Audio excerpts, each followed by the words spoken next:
Bonjour à tous, ici Sébastien, auteur du blog louerencourtedurée.fr et spécialiste de la location courte durée.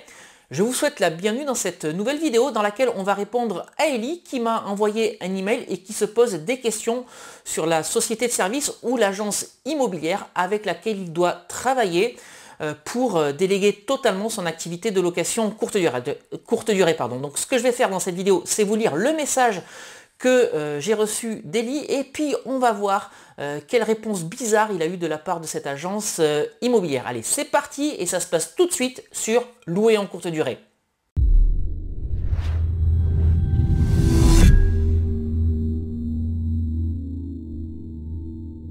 Alors j'ai reçu dernièrement un email d'Ellie que je vais vous lire.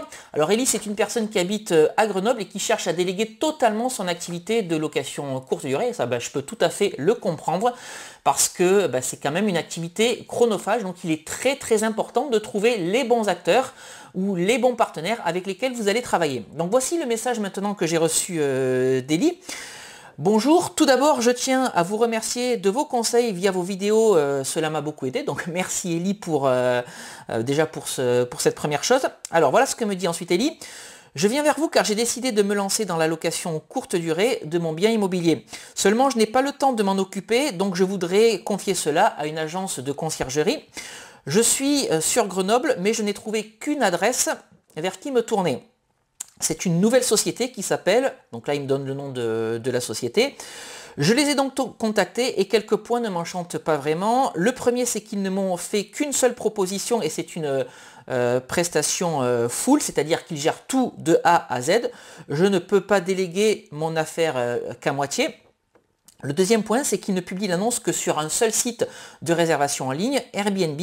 Le troisième point, c'est qu'ils prennent 24% de la somme totale des loyers et je trouve cela excessif. Alors Ellie me dit ensuite, j'aimerais avoir votre avis sur cette offre et si vous connaissez une autre adresse à qui je peux m'adresser dans le secteur de Grenoble. Donc ce que je vais faire dans cette vidéo, c'est répondre à Ellie et on va voir plusieurs choses.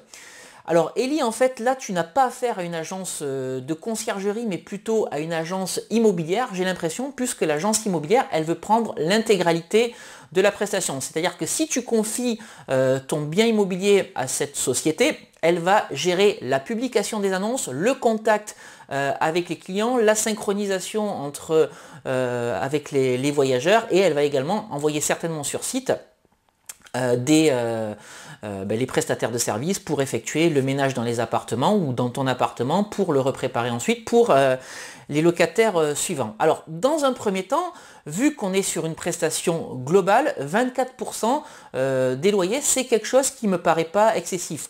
Pour la gestion de la globalité de ces activités, il y a des agences immobilières qui prennent bien plus cher que ça. Donc moi, le tarif me semble cohérent pour une gestion globale. Maintenant, si j'en viens aux propositions que fait cette agence immobilière, moi je trouve qu'on n'est vraiment pas sur une agence sérieuse et je vais vous expliquer pour toi, ou en tout cas à toi Ellie, je vais t'expliquer également pourquoi. Tout simplement, je trouve qu'on est sur de l'amateurisme. La location courte durée ou la location saisonnière, ça fait un bon moment qu'on en parle, ça fait plusieurs années, et pour autant, il y a de plus en plus d'agences immobilières qui tentent de se mettre sur le créneau, mais pour autant, l'activité de location courte durée, c'est quelque chose de spécifique, c'est quelque chose qui ne s'invente pas, et donc il y a un certain nombre de bonnes pratiques à adopter. Si cette agence immobilière te dit qu'elle ne veut travailler qu'avec un seul partenaire, Airbnb en l'occurrence, c'est un très mauvais signal. Ça veut dire quoi? Ça veut dire que cette agence immobilière, il y a à sa tête un chef d'entreprise et ce chef d'entreprise décide de ne travailler qu'avec un seul client qui s'appelle Airbnb. Quel est aujourd'hui, quel que soit le domaine d'activité, quel chef d'entreprise aujourd'hui peut se permettre de ne travailler qu'avec un seul client? Honnêtement, moi j'en connais pas et pour peu qu'il y en ait, c'est absolument une très mauvaise façon de gérer son activité. L'exemple que je donne systématiquement, vous avez déjà dû l'entendre au travers de plusieurs vidéos, si vous travaillez avec une seule plateforme de réservation en ligne, c'est l'équivalent d'un gros de l'industrie alimentaire alimentaire, Danone pour ne pas le citer, qui déciderait de vendre uniquement ses produits chez Intermarché. Ça, c'est quelque chose qui n'est pas possible. Danone, il a envie de vendre ses produits chez Intermarché, mais également chez Leclerc, chez Auchan, chez Carrefour, chez Lidl, etc., etc. Donc, dès l'instant où on fait de la location courte durée, dès l'instant où on veut en faire son activité principale, ce qui doit être le cas de cette société, ben les annonces, il faut qu'elles soient publiées sur un maximum de sites internet pour avoir davantage de visibilité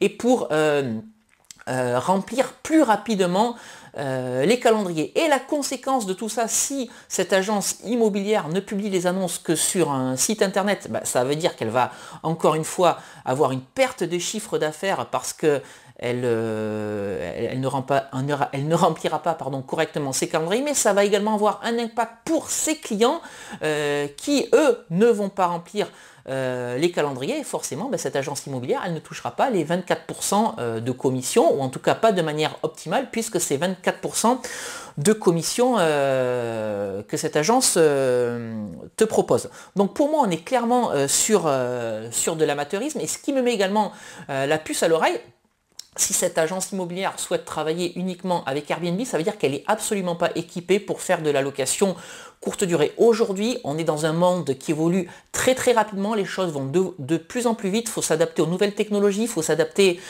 au marché, et ça, encore une fois, quel que soit le secteur d'activité dans lequel on travaille, aujourd'hui, lorsqu'on fait de la location courte durée, il faut s'équiper avec des nouveaux outils. Il faut travailler évidemment avec un smartphone parce que toutes les réservations ou toutes les demandes de réservation vont arriver sur le smartphone. Il faut être capable de répondre très très rapidement aux clients, puis il faut également être capable d'encaisser le client, soit avec un TPE virtuel. Il faut être capable d'être présent sur un maximum de plateformes. C'est ce que je disais il y a encore quelques instants, et pour être présent sur un maximum de plateformes sans avoir à gérer toute la synchronisation des calendriers, va falloir utiliser un channel manager. Et aujourd'hui, quand tu t'appelles agence immobilière et que tu gères plusieurs biens, moi je pense que c'est absolument indispensable d'utiliser un channel manager. Il y a énormément de propriétaires à petite échelle qui font de la location courte durée et qui utilisent ces outils-là.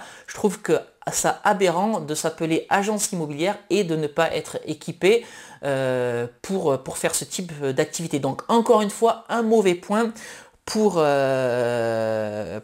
cette agence.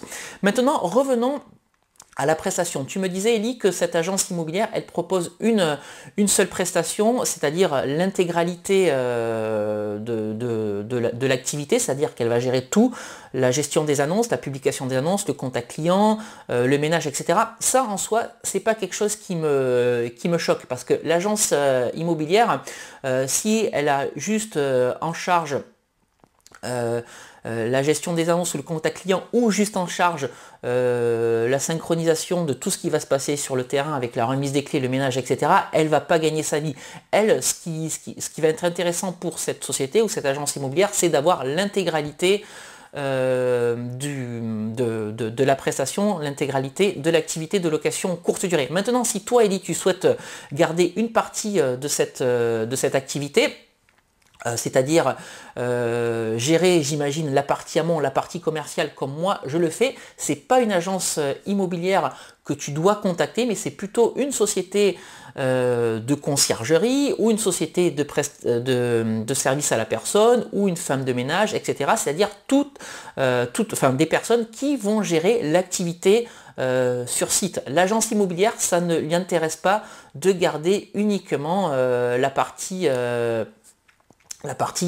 contact client et gestion des annonces. Donc Elie, encore une fois, tourne-toi plutôt vers une société de conciergerie ou un prestataire de service qui assurera les prestations sur site. En tout cas, surtout ne contracte pas, mais je pense que vu ton mail, tu n'es absolument pas dans cette logique-là avec cette agence immobilière, parce que vraiment, c'est pas l'agence qui remplira efficacement ton calendrier si elle choisit de travailler uniquement avec un seul partenaire. Alors maintenant, si vous aussi vous souhaitez travailler avec une agence immobilière et déléguer l'intégralité de votre activité, il faut bien sélectionner cette agence immobilière. Donc je vais vous donner quelques conseils pour élire correctement cette agence immobilière.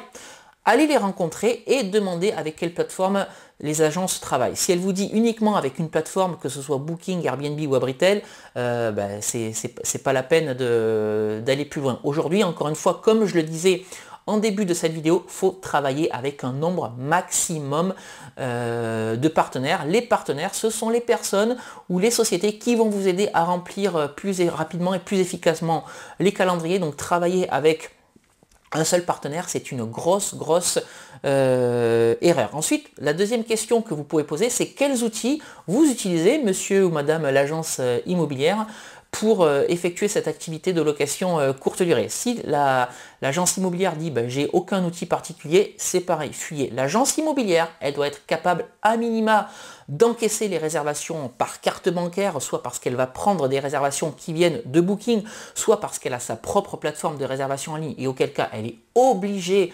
d'encaisser les cartes bancaires des clients. Moi je connais aujourd'hui aucun chef d'entreprise qui refuse le paiement, encore une fois, par carte bancaire. C'est tout simplement une hérésie de ne pas accepter la carte bancaire. Demandez également si l'agence utilise un channel manager pour synchroniser les calendriers, parce que sans channel manager, ça va être le meilleur moyen pour avoir du surbooking, et si on a du surbooking, on a encore affaire à de l'amateurisme. Demandez également à vérifier des annonces publiées sur Airbnb par exemple par l'agence immobilière que vous rencontrez. Ça vous permettra de juger de la qualité de l'annonce. Vous allez pouvoir regarder les photos, mais surtout ce qui va être important, c'est le taux de réponse et les commentaires clients. Dans les commentaires clients, vous allez voir si les voyageurs sont satisfaits ou pas. Les voyageurs ne vont pas se priver pour indiquer s'il y a des soucis concernant le ménage, concernant les arrivées, etc.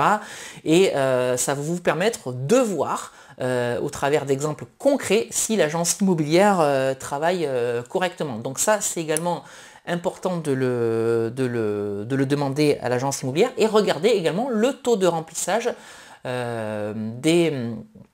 des calendriers, des annonces gérées par cette agence immobilière. Donc si le calendrier est plein, c'est plutôt bon signe. Par contre, si les calendriers sont vides, demandez pourquoi à l'agence immobilière.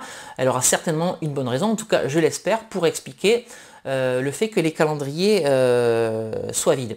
Et surtout, encore une fois, ce que je voulais dire dans cette vidéo, c'est qu'il y a énormément d'agences immobilières qui surfent sur cette mode de la location courte durée, mais qui ne sont absolument pas équipées et dimensionnées pour gérer cette activité.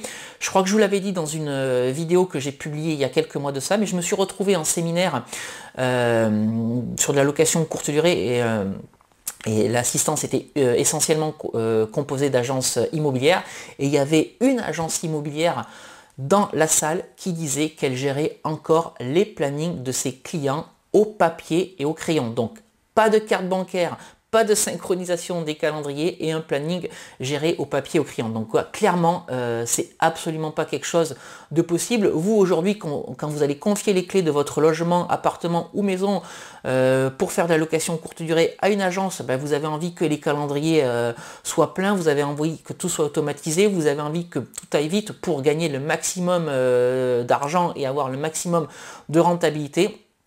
Les agences qui travaillent sans outils, ce sont des agences qu'il faut éviter. Donc posez bien toutes ces questions avant de choisir l'agence avec laquelle vous allez travailler. Donc Ellie, pour revenir à ta question, fuis cette agence immobilière, essaie de trouver quelque chose d'autre, donc soit une femme de ménage, soit une société de service à la personne, soit une société de conciergerie qui assurera toutes les prestations sur site. Et puis je vais quand même te mettre également en contact avec une personne de mon club privé, Michael, qui cartonne et qui fait de la location courte durée sur Grenoble. Peut-être qu'il aura un prestataire de service avec qui te mettre en relation, parce que moi malheureusement je ne connais personne sur Grenoble. Mais en tout cas il me semblait intéressant de faire cette vidéo déjà pour te répondre, parce que les questions que tu te poses, Ellie, c'est certainement des questions que se posent d'autres personnes qui souhaitent se lancer sur la location courte durée. Pensez à bien sélectionner votre prestataire de service. Voilà donc tout ce que j'avais à partager avec vous aujourd'hui dans cette vidéo. Si vous pensez que cette vidéo vous a été utile, n'hésitez pas à la liker. N'hésitez pas non plus à la partager. Puis si vous souhaitez en savoir plus sur l'immobilier, la location courte durée, vous pouvez me suivre sur mon blog louerencourtedurée.fr ou vous abonner gratuitement à ma chaîne YouTube pour rejoindre une communauté de plusieurs milliers de personnes passionnées d'immobilier et de location courte durée. Puis avant de vous quitter, je vous indique que vous pouvez télécharger gratuitement les 2 e-books que j'ai publiés, Convaincre la banque, mode d'emploi et doubler son salaire avec la location courte durée. Pour télécharger ces 2 e-books, c'est très simple. Cliquez simplement sur le petit i qui est apparu en haut à droite de cette fenêtre, ou sinon je vous mets les liens pour télécharger ces e-books dans la description de cette vidéo si vous la regardez à partir de YouTube. Allez, je vais vous quitter ici pour aujourd'hui, puis comme d'habitude on se retrouve très prochainement pour une nouvelle vidéo sur louerencourtedurée.fr. A très bientôt, ciao.